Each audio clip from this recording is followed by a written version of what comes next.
So hello guys, कैसे हो आप सब। आई होप कि आप सब बढ़िया होंगे। मैं भी एकदम मस्त हूँ। तो गाइस, एक बात तो समझ आ गई शादी के बाद।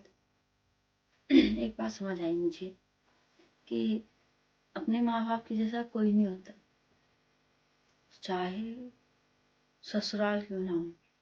ससुराल में सब अपने होते हैं, चाहे सास कितनी भी अच्छी क्यों ना हो, लेकिन सास सास होती है दोस्तों, और माँ माँ होती है। ये मुझे अब पता चला, क्योंकि जब मेरी माँ बोलती थी मुझे, जब तू ससुराल जाएगी तुझे तब पता चलेगा कि कैसा होता है सास ससुर के साथ रहना। मैं बोलती थी कैसा होता है, जैसे तुम्हारे साथ रह रही वैसे रहूंगी मैं उनके साथ में।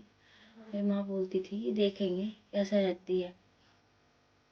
तो दोस्तों अब समझ में आ रहा है कि क्यों बोलती थी मेरी माँ कि सास ससुर के साथ रहना बहुत चेंज हो जाता। इंसान शादी से पहले कुछ और रहता है, अपनी मर्जी से घूमना फिरना, खाना पीना, उठना बैठना, सोना, चलना, कुछ भी। शादी के बाद बहुत कुछ चेंज हो जाता है। क्या पहनना है, आई थिंक अब तो हर जगह पहनने में कोई नहीं, बट कई जगह ऐसा है कि पहनने में भी है कि सूट पहननी पड़ती है, साड़ी पहननी पड़ती है। क्या पहनना, मायके आने के लिए ससुर से, अपनी सास से पूछना पड़ता है कि जाऊँ कि नहीं जाऊँ।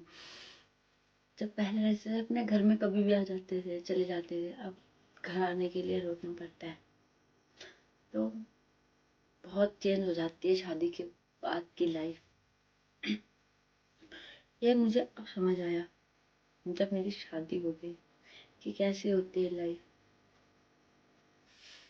कोई नहीं, हर चीज हम लड़कियां ऐसे होती है, हमें